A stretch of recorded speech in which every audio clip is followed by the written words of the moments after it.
E aí, vamos estudar a lição? Chegamos à quarta-feira, dia 17 de dezembro, a semana tá voando, o tempo tá voando e você tem aproveitado o seu tempo para buscar em primeiro lugar o reino de Deus e a sua justiça, para que todas as coisas sejam acrescentadas. Lembre-se que dezembro é uma época de muita festividade. É fácil se distrair do propósito. Não deixa de estudar a lição da escola sabatina, não deixa de orar por conta de Natal, de Ano Novo, de festividades, trocas de presente, viagens, férias. Lembra que não devemos tirar férias da nossa comunhão com Deus. Presta atenção nisso aí, hein? Hoje nós vamos falar sobre a ira do Senhor. Deus se ira, sim, mas não toma como referência a sua ira que é irrefletida, desmedida, irracional. A ira de Deus não é semelhante à ira humana. A ira de Deus, ela é justa. Ela é uma resposta natural contra o mal que não faz parte da essência divina. Deus se ira, o que seria muito estranho era se ele não se irasse em função da existência do mal. Só que a ira de Deus não é uma ira desmedida e desequilibrada como a nossa. Não é simplesmente uma vingança humana, mas é uma incompatibilidade da santidade divina com a pecaminosidade humana. É semelhante luz e trevas, não há espaço para o mesmo lugar. Ou seja, se eu entro num quarto escuro, aciono o interruptor e a luz é acendida, as trevas se dissipam, porque não existe lugar para ambos ao mesmo tempo. Isto é a ira de Deus, é quando ele chega e não há espaço para as trevas. Elas são consumidas, desaparecem. É assim que vai funcionar a ira de Deus sobre o povo que não se torna luz, sobre o povo que é dominado pelas trevas. Quando Deus aparece, então o povo é consumido por causa da incompatibilidade. É a ira de Deus se manifestando de modo justo, de modo comedido, porque Deus, ele simplesmente oferece uma resposta para o mal. E tendo oferecido a oportunidade de Israel ser luz, eles insistiram em se transformar em trevas, associando-se com os pagãos na terra de Canaã.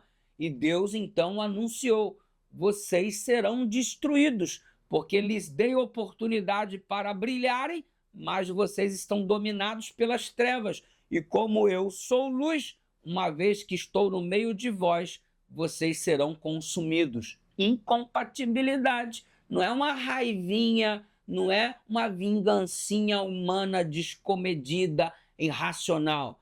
É Deus em sua essência. E sabe o que é lindo? Lindo é você perceber que a ira de Deus, que devia consumir todos os seres humanos, porque todos são pecadores, ao mesmo tempo se transforma na maior revelação de amor da parte dele para conosco, porque todos nós deveríamos sermos consumidos por conta das trevas que nos dominam, por conta de sermos pecadores por natureza, em essência, e ele, Deus, o que faz?